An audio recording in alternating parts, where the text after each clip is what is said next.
کیسی قسمت تھی، دو جوان بیٹوں کے ہوتے ہوئے بھی باپ کو سہارا کوئی غیر دے رہا تھا۔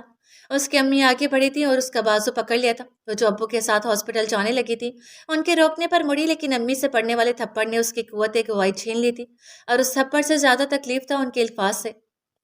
تم ہمیں ایک ہی بار میں کیوں نہیں مار دیتی؟ تم نے ہمارا جینا حرام کر رکھا ہے، پہلے میرے بیٹے کو کھا گئی اور اب میرے شوہر کو۔ وہ روتے ہوئے بول رہی تھی، اسے کوس رہی تھی، بد دعائیں دے رہی تھی۔ ارے نہیں امی، میں کیسے مار سکتی ہوں آپ لوگوں کو؟ فساد کی جڑ تو میں ہوں نا، سب کے لیے پریشانی کی وجہ ہوں میں۔ میرے باپ اور بھائیوں کی عزت خراب ہوئی ہے میری وجہ سے، مرنا تو مجھے چاہیے نا۔ دعا کیا کرے میرے لیے کہ میں مر جاؤں، دعا کیا کرے ہرمین احمد مر جائے۔ آپ سب کی زندگی میں سکون صرف ہرمین کے مرنے سے ہی آئے گا، اور شاید ارشمیل بھی واپس آ جائے، وہ ٹوٹے ہوئے لہجے میں کہتی گیٹ پار کر گئی تھی۔ کسی کو کیا بتاتا میں، کسی کو کیا سناتا میں؟ بہت لمبی کہانی تھی، بہت غمگین فسانے تھے، بہت گہری محبت تھی، بہت کم صرف لوگوں سے، بہت مضبوط رشتے تھے، بہت کمزور لوگوں سے۔ وہ سب نظروں کا دھوکہ تھا، وہ جادوگر زمانے تھے، بہت آسان لوگوں کے، بہت مشکل بہانے تھے۔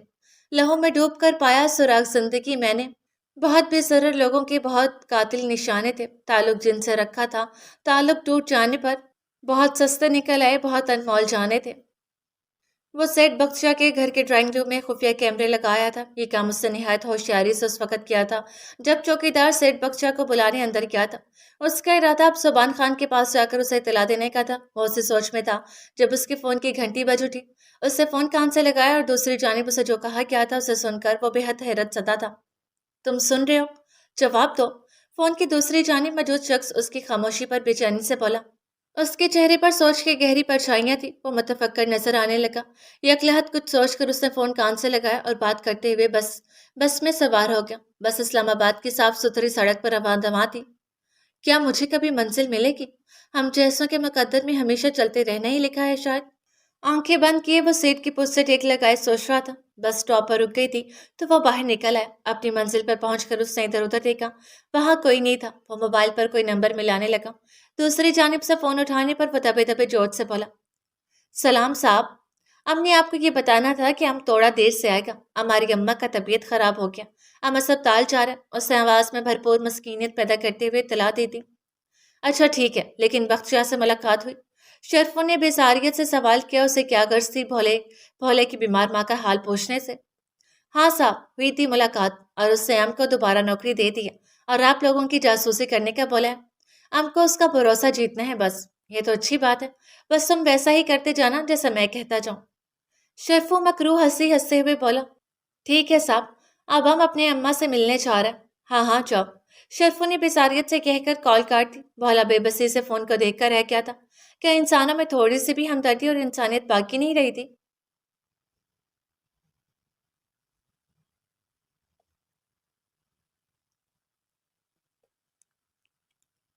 شار، حرم کا فون بند جا رہا ہے، اللہ کرے سب ٹھیک ہو۔ پتہ نہیں کیوں میرا دل گھبرا رہا ہے، ہمیں اسے اکیلے نہیں چھوڑنا چاہیے تھا۔ سیمل نے لب کاٹتے ہوئے اجلت میں صوبیہ کو میسج کیا۔ اس کے چہرے پر تفکر کی لکیریں تھیں جو وقت گزرنے کے ساتھ ساتھ گہری ہوتی چلی جا رہی تھی۔ ہاں، اب تو میں بھی گلٹی فیل کر رہی ہوں، لیکن یار وہ ہمارے ٹیچر ہیں، فکر مت کرو، وہ صحیح سلامت اپنے گھر پہنچ گئی ہوگی۔ صوبیہ تسلی دیتے ہوئے بولی۔ خود اس کا اپنا دل بھی پریشان تھا۔ وہ شام سے آن لائن نہیں ہوئی تھی، ورنہ یہ ان تینوں کا معمول تھا کہ اس وقت وہ تینوں واٹس ایپ پر چیٹنگ کیا کرتی تھی۔ اللہ کرے وہ ٹھیک ہو بس۔ سمل نے دعا مانگی تھی۔ وہ دونوں ایک دوسرے کو تسلی دے رہی تھی، مگر حقیقت میں دونوں ہی دل میں پریشان ہو رہی تھی۔ یہ دوستی کا رشتہ ہوتا ہی ایسا ہے، یہ خون کے رشتوں سے بڑھ کر احساس کا رشتہ ہوتا ہے۔ دوستوں کی تکلیف پر دل تڑپ اٹھتا ہے۔ وہ دونوں جانتی تھی کہ حرم کی بھابیاں اس کا چین حرام کیے رکھتی ہیں۔ سمل نے بے دلی سے فون آف کر دیا۔ اداسی کی ایک لہر نے اسے اپنی لپیٹ میں لے لیا تھا۔ وہ وضو کر کے اٹھ کھڑی ہوئی تھی۔ نفل پڑھ کر جیسے ہی اس نے سلام پھیرا، اس کے دل سے دعا نکلی تھی، یا اللہ خیر کرنا، حرم میری بہت اچھی دوست ہے، اللہ میرا دل بہت بے چین ہو رہا ہے، اللہ پلیز اس کی حفاظت کریں، اس کی ہر مشکل کو دور فرما دے۔ وہ چہرے پر ہاتھ پھیر کر اٹھ کھڑی ہوئی۔ اس کے اندر سکون کی ایک لہر دوڑ گئی تھی۔ آنکھیں مونتے ہی نیند نے اسے جا لیا تھا۔